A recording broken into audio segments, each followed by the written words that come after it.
Hi and welcome to today's video. In this video we'll be looking at projectile motion and in particular this example. Let's have a quick look. What we have is a projectile that's fired at a velocity of 25 meters per second at an angle of 45 to the horizontal. Now it moves in a parabola shape and then makes an impact on the ground at some distance. And the four questions we've been asked to calculate: number one, what's the maximum height of the projectile? Number two, what's the total time in air of this projectile? Number three, how far is the range? And finally, number four, what's the impact speed of the projectile when it lands? First of all, let's look at this starting situation.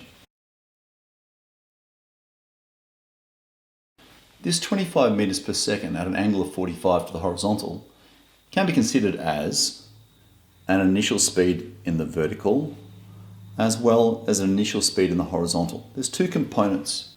Looking at this right angle triangle in terms of trigonometry, we can see that we have an opposite and a hypotenuse for the vertical. That ends up being a sine function. And on the horizontal, we have an adjacent against the hypotenuse.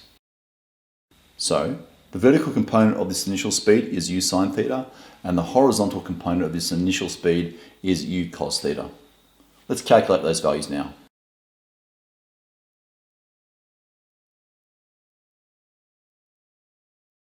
So, as we've calculated, the vertical component of this 25 meters per second at an angle of 45 comes out to 17.68 meters per second.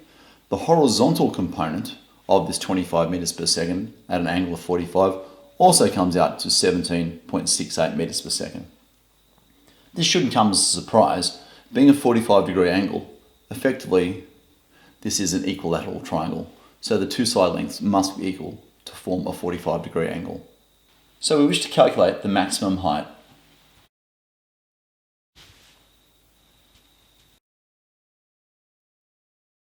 This is the location of the maximum height. It's exactly in the middle of this parabolic shape. Now this maximum height, or displacement, is occurring in the vertical direction. So we're going to consider all the information we know vertically. So at the start, we know the initial velocity vertically is 17.68 meters per second. We also know that if we're looking from this point at the start to the point at the top, at that point we have a vertical velocity of 0. For a split second, the velocity of the ball in the vertical direction is 0 at this turning point. It's effectively like an object moving up and then stopping and then moving back down, and it happens to be moving to the right to get this parabolic shape. So considering an object that moves upwards at an initial speed of 17.6 meters per second, we find by the time it gets to the top at this corresponding point, we have a final velocity of 0. Now, during this particular period of vertical motion, we always have an acceleration acting downwards towards the ground. And finally, we want to know what is the object's displacement. So, because we're operating with constant acceleration, we can use the Suvat equations. Here's our variables.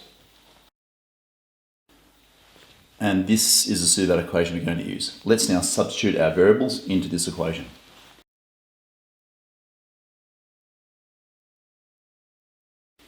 So when we multiply the 2 by the negative 9.8, we get negative 19.6. Let's now transpose this across to the other side by adding it from the right to the left. And finally, to get s by itself, we need to divide both sides by the 19.6. Which gives us a final answer of 15.91 meters. So an object fired at 25 meters per second at an angle of 45 will reach a maximum height of 15.91 meters. Question 2 asks to calculate the time in the air, the total time the projectile is in the air. Now there's two techniques to doing this. The first is, let's consider the first half. If we can work out the time it takes to reach the top point, then we simply need to double that to work out the overall time. This is a symmetrical arrangement. So let's do that first of all. Once again, we're looking at the vertical component of this 25 meters per second being fired at an angle of 45 degrees to the horizontal. So we can use our Suvat equations to determine the time it takes to reach this top point. So our initial speed is 17.68 meters per second. At the top of our projection, we once again have a velocity of 0 in the vertical direction. Our acceleration is always 9.8 meters per second squared due to gravity, and that's operating downwards. And of course, we're asked to solve for t. Let's use our Suvat equation with these variables. Here's our equation, and now we'll substitute in our variables to find the unknown value for t.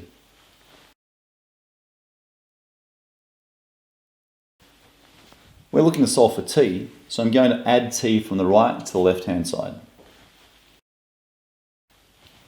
Finally, to get t by itself, I need to divide 9.8 to the right-hand side.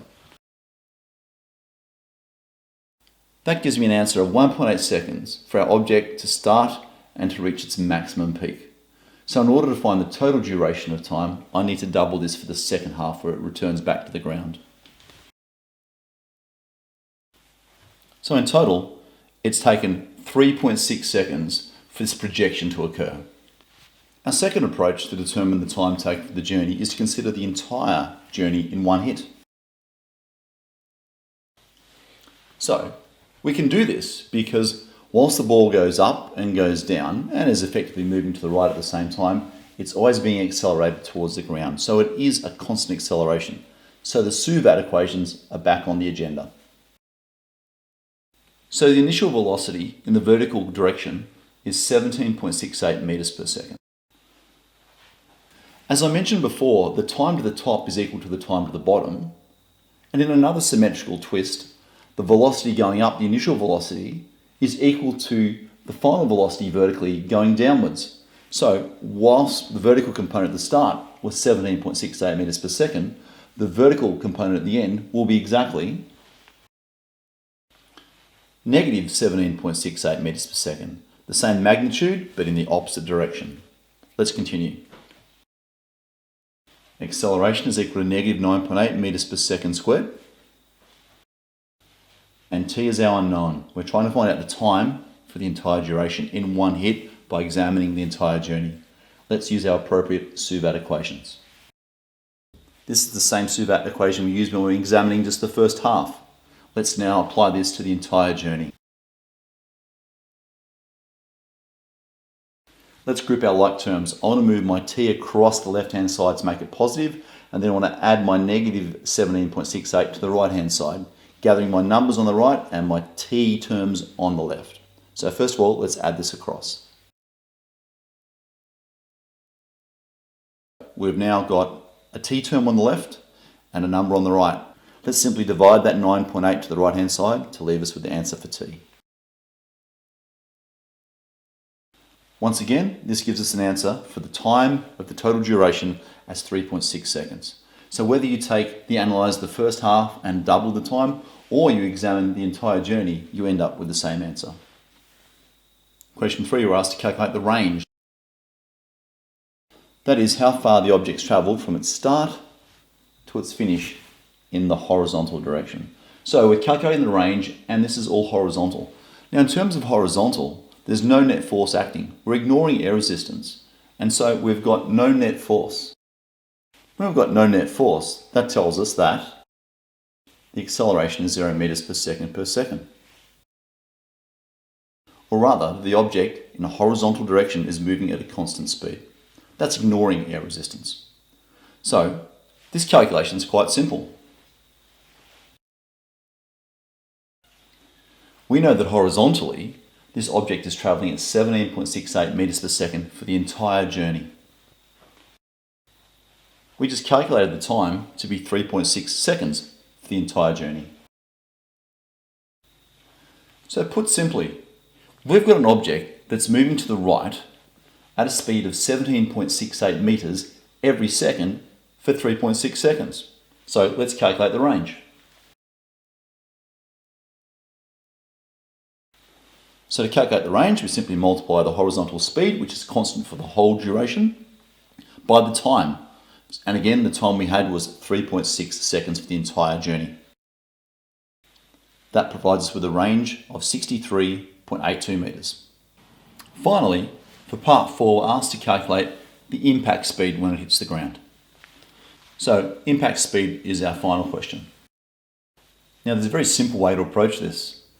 Due to symmetry, when the projectile shoots off at 25 meters per second initially, it will also reach the ground on the other side at 25 meters per second, which is the correct answer.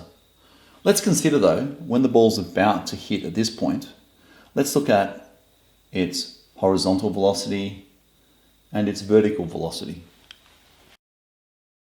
In the horizontal direction, it was traveling at 17.68 meters per second for the whole duration. We also know that due to symmetry, it was traveling at 17.68 meters per second vertically at the start, which means at the end it will be traveling also at 17.68 meters per second vertically, but in the downwards direction. So we've got a horizontal of 17.68 to the right and a vertical of 17.68 downwards. We add them together, we can work out a final velocity or speed vector. Using some trigonometry of this right angle triangle, we can show that this is simply hypotenuse squared is equal to side length squared plus the other side length squared. Pythagoras' theorem. Now to find the answer, we square our two terms, add them together, take the square root, and lo and behold, we have our answer of 25 meters per second. There is also a shortcut for calculating 1, 2, and 3, and it works for a parabolic shape that starts at the ground and ends at the ground. These are our three equations. H for the maximum height, T for the time, and R for the range. So let's try these values. The only difference is U is the initial velocity of 25 meters per second. These sine functions effectively convert it into a vertical component when needed. So let's have a look. First of all, at our height. So there's our variables substituted in. And that gives us a height, a maximum height of 15.94 meters. There's a slight discrepancy because of this calculation using rounding. This is the more accurate of the answers. Let's now look at the time taken using this one simple equation.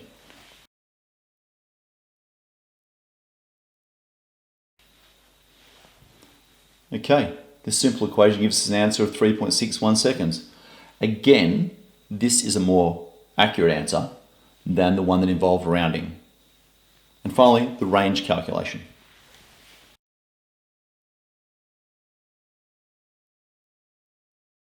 We know that the sine of 90 equals 1. This technique gives us a range of 63.78 meters. Again, slightly different to the range we calculated earlier. This involved rounding.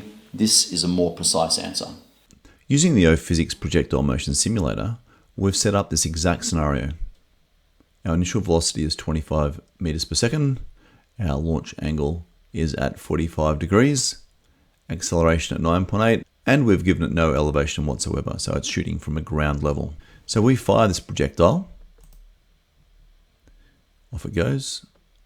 And then it eventually hits the ground. Might be able to zoom in. Let's have a look. If we take this back, we should be able to check first of all our maximum height. It appears around about that point. So our maximum height here, our Y, is about 15.92. Now our calculations worked out 15.94, so that's pretty good. If we continue on, we'll have a look at the time for the total journey. We'll let this simulator run until the projectile hits the ground, which is just about there. You can see we've got a height here in the Y of 0.14. See if we can get any better or close. This is now only 4 centimeters below the ground with our simulation. And you can see that our time is 3.61 seconds, which is exactly what we predicted with our calculations. The range is in the X direction. So the range here upon impact is 63.82 meters, and our range in theory was 63.78 meters. And finally, the velocity. The velocity in this simulation is just above 25 meters per second, and we calculated our impact speed or velocity to be 25 meters per second. So our calculations are being backed up by the O-Physics projectile motion simulator. You've been watching a Juddy Productions video. If you've enjoyed and indeed learned something from this video, then please remember to like, share, comment, and subscribe. And as always, thanks for watching.